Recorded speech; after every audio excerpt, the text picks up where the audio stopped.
I'm Erika.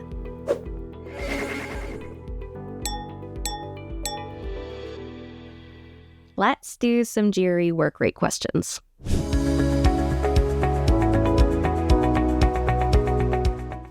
It's no secret that word problems are not a fan favorite GRE Quant question type.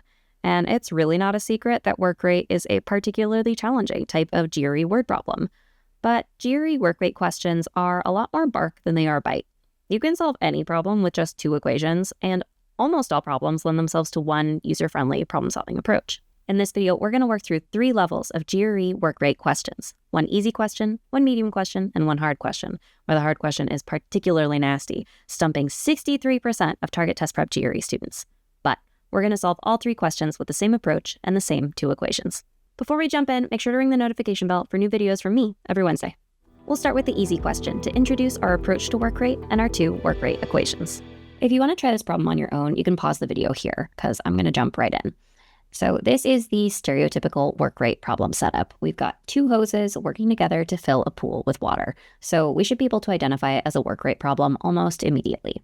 Now, once we know that this is a work rate problem, we know that we'll be working with the first of our work rate equations, W equals RT, or work equals rate times time.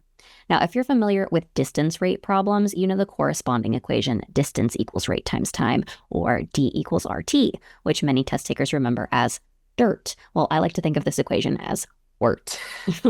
Now, this equation is the foundation for our problem-solving approach, which is to create a table or a matrix for the different ways in which work is performed in the problem. So I'm going to go ahead and make a column for each of these variables.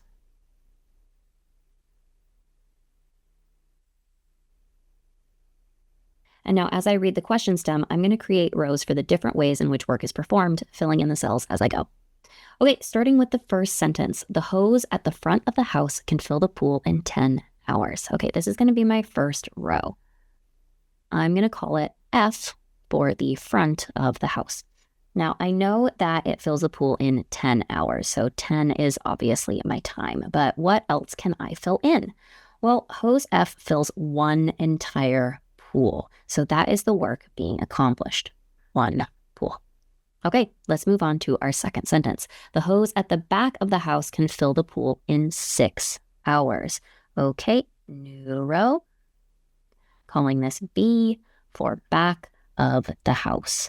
So once again, our work is going to be 1 pool, and the time this time is 6 hours.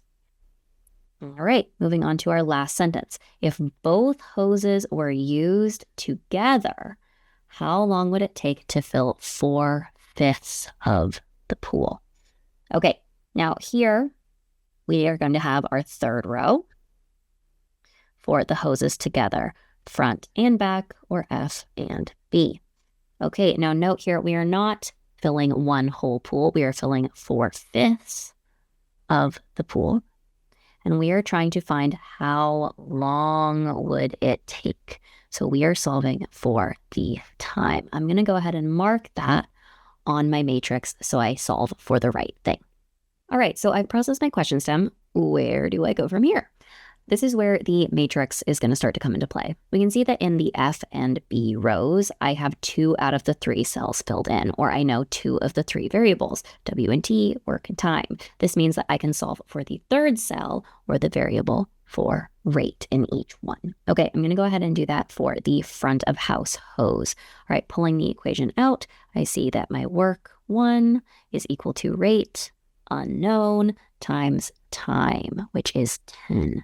Okay, dividing both sides by 10, I get that R is equal to 1/10, filling that in my matrix. Okay, moving on to my second row. Again, I have work is 1, rate is unknown, times time 6, dividing both sides by 6, I get that rate is equal to 1/6, filling that in. Now, note that because work was 1 in both of those rows, the rate is just the reciprocal of the time. And so that means that we probably could have just done this with mental math, and that's totally fine. But know that you can write things out whenever it helps you. So especially if you have more complicated math. So if work, for instance, is not 1. You may want to write stuff out outside of your matrix to manipulate. Okay, so we filled in our first 2 rows, but our last row only has 1 cell filled in, so we can't solve as is. So where do we go next? This is where we're going to utilize our second work rate equation, or our combined rate equation. And that's going to be the rate of A plus the rate of B equals the rate of A and B.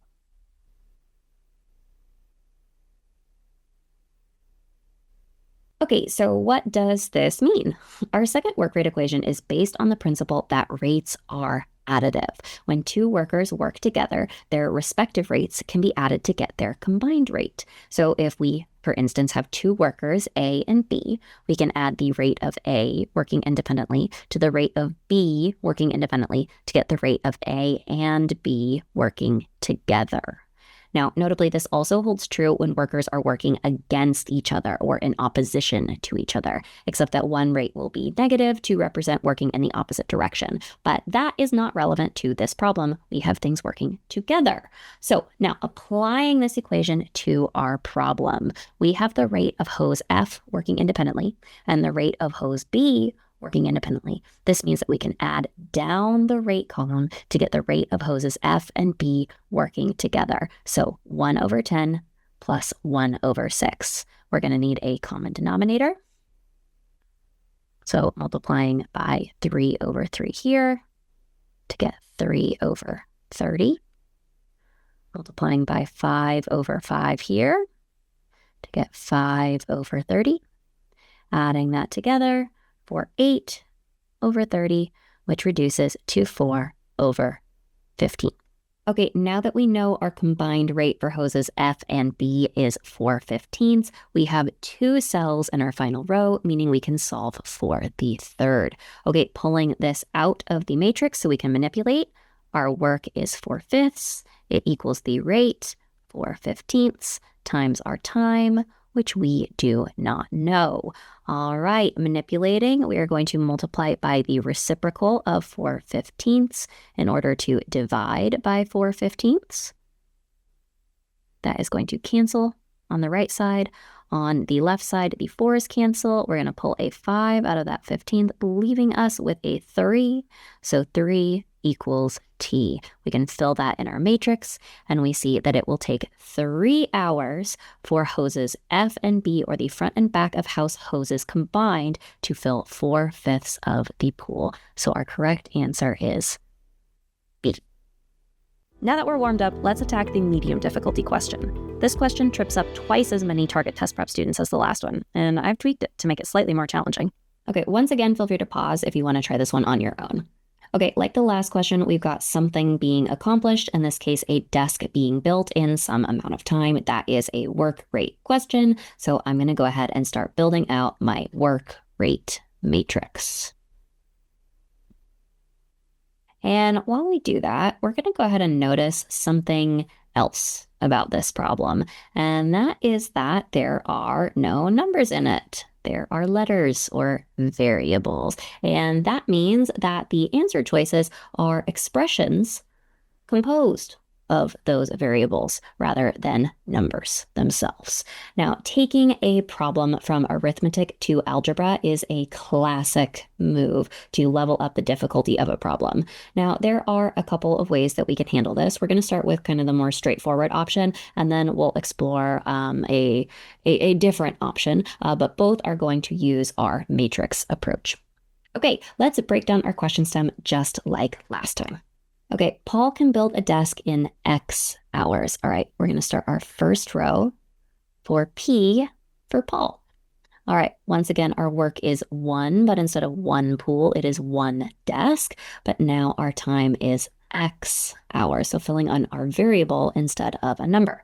Next sentence, when Paul works with his brother, the 2 of them can build a desk in Y hours. Okay, interesting. So instead of giving us an individual rate, perhaps the rate of his brother, this sentence is giving us the combined rate of Paul and his brother. I'm going to go ahead and give myself some space in the matrix because I think I can see where this problem's going. And I'm going to make a row for P and B, or Paul and brother. We know they can build one desk in Y hours. Okay, last sentence. How long would it take Paul's brother to build a desk by himself? Okay, so as predicted, we are going to be creating another row for Paul's brother by himself. So we're going to put B here for brother, and we know that we want him to build one desk all by himself, and we want to know how long is it going to take, or what is the time for Paul working by himself. So we've actually got a pretty similar setup to last time. We've got 2 rows with 2 cells filled in and 1 row with just 1 cell filled in, and we're trying to solve for a value in that row. Now, it is a different row, right? Different rows have different amounts of information, and that information is largely in letters instead of numbers, but that doesn't impact the next step. We're going to go ahead and start filling in the other cells in our matrix. Okay, so first row, work is 1 and time is x. I'm going to go ahead and do this one in my head to get that rate is 1 over x, or the inverse reciprocal of time. Now, it's totally fine to write this out if it helps you feel more confident in your math. Okay, we're going to go ahead and skip the second row since we only have the 1 cell, and we're going to move on to our third row. Work is 1 and time is y, so the rate is going to be 1 over y. All right, let's look at our rate column. Now, last time we were able to add our 2 individual rates to get our combined rate. Here we have our combined rate and 1 individual rate. Can we still use our combined rate equation to find our other individual rate? Well, yes, we can. We're just going to have to manipulate it a bit. So we're going to pull the equation out of the matrix to make that easier. So we have 1 over x plus our unknown rate of b equals 1 over y, or our combined rate. Okay, manipulating that a bit, we're going to have rate of b, or of the brother, equals 1 over y minus 1 over x. All right, finding a common denominator, we're going to multiply this fraction by x over x, multiply this fraction by y over y, and that is going to give us that the rate of the brother is x minus y over x, y. And hey, that's answer choice C. Is that our answer? Be extremely careful here, because what did we just solve for? We solved for the brother's rate.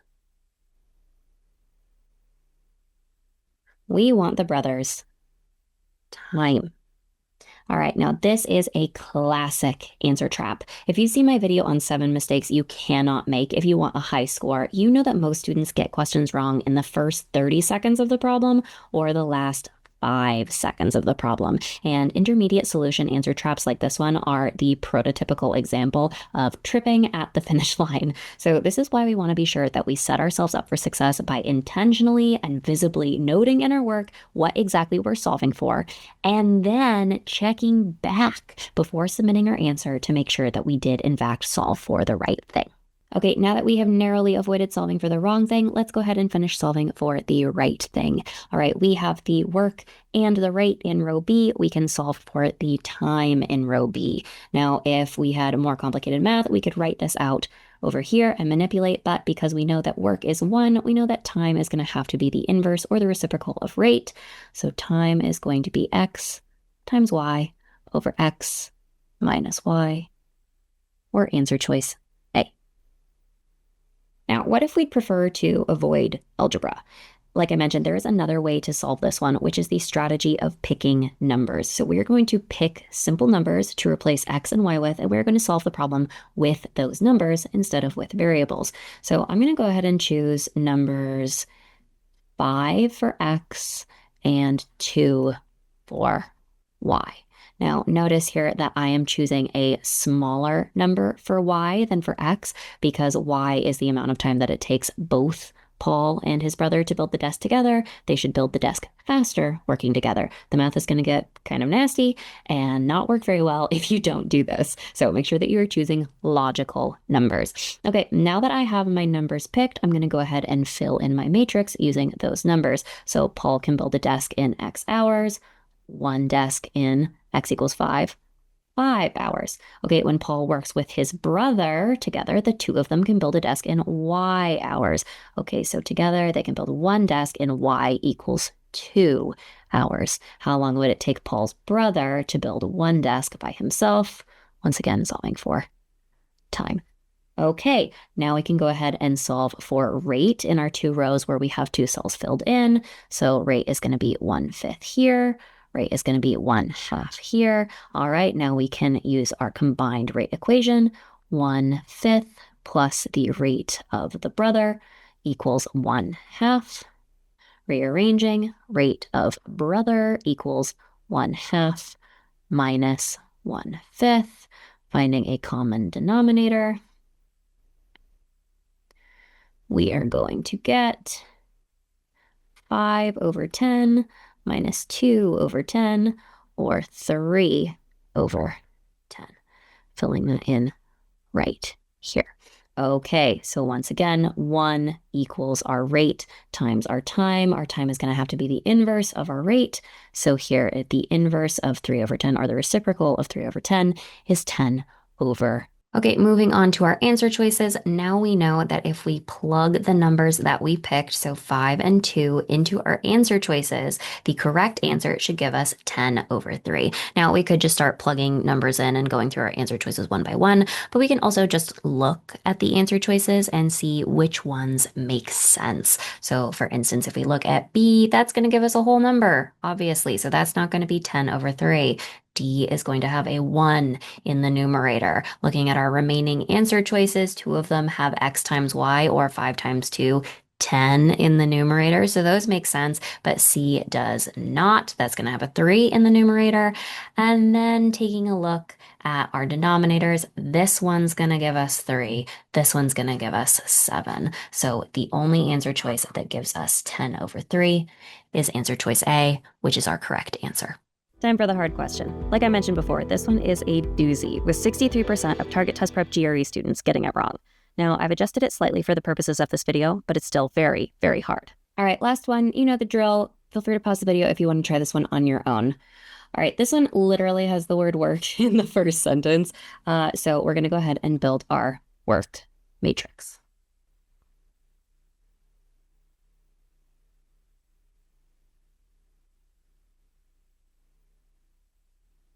Okay, so the first sentence tells us that Padma, Miles, and Troy work at their respective constant rates. That doesn't tell us that much other than that we can assume that the individual rates for each of these people is not going to change. Great. All right, next sentence. Working simultaneously, Padma and Miles can cook a meal in 3/4 of an hour. Okay, so this is interesting. So instead of giving us an individual rate in this sentence, we are getting a combined rate. So P and M for Padma and Miles can cook one meal in 3/4 of an hour. All right, Padma and Troy, working simultaneously, can cook the same meal in 1 hour. All right, so we are getting another combined rate. Padma and Troy, P and T, can cook one meal in 1 hour. Okay. Miles and Troy, working simultaneously, can cook the same meal in 4/5 of an hour. All right, so we have yet another combined rate, M and T, one meal, 4/5 of an hour. All right, working simultaneously, once again, how many meals can Padma, Miles, and Troy cook in one day? Okay, so we are being asked for another combined rate. Gonna give myself some space here because I'm not entirely sure what I'm gonna do here. We're getting P and M and T. And we want to know how many meals or how much work can be accomplished in one day, or changing it to our unit used in our other times, 24 hours. All right, so this is pretty clearly a more difficult question. In the previous questions, our scenario involved 2 individual rates and 1 combined rate. Here, our scenario involves 4 different combined rates composed of 3 individual rates that we don't know any of. So at this point, we may not see the path all the way to the answer, but that's okay, because at least the next step is pretty clear. Let's get each of the 2-person combined rates. Work for all of these is 1, which makes our math a little simpler. Rate is simply going to be the reciprocal, or the inverse of time. So for P and M, the rate is going to be 4/3. For P and T, the rate is just going to be 1. And for M and T, the rate is going to be 5/4. Okay, so where do we go from here? Well, we essentially have 3 different combined rate equations, 1 for each of these 2-person rows. So in our first row, we have the rate of P plus the rate of M, and that is going to equal 4/3. In our second row, we have the rate of P plus the rate of T, and that is going to equal 1. In our third row, we have the rate of M plus the rate of T, and that is going to equal 5/4. Now, at this point, you might be thinking, hey, I've got 3 equations, and in those 3 equations, I have 3 variables. This is a system of equations. I can use substitution or elimination to solve for each of those variables individually, to solve for each of my individual rates. And then I can add those individual rates. So I can add the rate of P to the rate of M to the rate of T. And then that is going to give me my combined rate. I can plug that into my matrix, and I can use it to solve for my work. And, in theory, that could work. But let's take a moment to pause. If you've seen my video on 6 strategies that do not work, you know that quant problems aren't really testing math. They're using math as a scaffold to test critical thinking. Now, this path to the answer sounds like a lot of math, a lot of time-consuming, error-prone math. But it doesn't sound like a lot of critical thinking. So let's try thinking critically. Is there another way to get what we're solving for? Now, notably, we're not solving for the individual rates. We're solving for the 3-person combined rate. Is there any way that we can get directly to that 3-person combined rate using our 2-person combined rates? So what if we did what we did in the first problem and just added the rates that we have together? Let's see what that would give us. So adding these together, we're going to see that we have 2 rate of P plus 2 rate of M plus 2 rate of T. And that's going to give us something. We're not going to solve for it yet. But if we pull the 2 out of this expression, we get 2 times rate of P plus rate of M plus rate of T. Now, hang on. This expression that's in our parentheses is the exact same thing as our 3-person combined rate. So if we add our 3 2-person combined rates together, all we have to do is divide by 2, and it'll give us our 3-person combined rate. This is a classic systems of equations trick. Sometimes there is a third move beyond substitution or elimination. All right, so to add these up, we're going to want to get a common denominator. So multiplying by 4/4 here is going to give us 16/12. Multiplying by 12/12 here is going to give us 12/12. And then multiplying by 3/3 here is going to give us 15/12. Adding those up, we are going to get 43/12. All right, now be so careful here. A classic mistake would be to use this as our 3-person rate, but it is not our 3-person rate. It is 2 times our 3-person rate. We need to divide both sides by 2, giving us 43/24 as our 3-person combined rate. Plugging this into our matrix, we start to see that this math is going to come out really clean. Work is equal to rate times time. Our rate is 43 over 24. Our time is 24. Those 24s are going to cancel out beautifully to give us a work of 43 meals in one day, or answer choice D. Now, of course, these are just 3 example questions. There are a lot of other work rate question variants that you could see on test day. Questions where work is completed in multiple stages. Questions with opposing workers, questions with multiple identical workers, questions where rates are given relative to other rates, and so on. So it's worth continuing your practice beyond this video to familiarize yourself with the various forms that work rate questions can take. But whatever spin the test puts on them, work rate questions come down to the same basic principles: knowing and applying 2 simple equations and taking an organized approach to your problem solving. If you like the 3 levels format of this video, give it a thumbs up to let us know we should make more like it. And if there's a specific question type you'd like me to make a 3 levels video about, let us know in the comments. Thanks for watching, and I'll see you guys in the next one.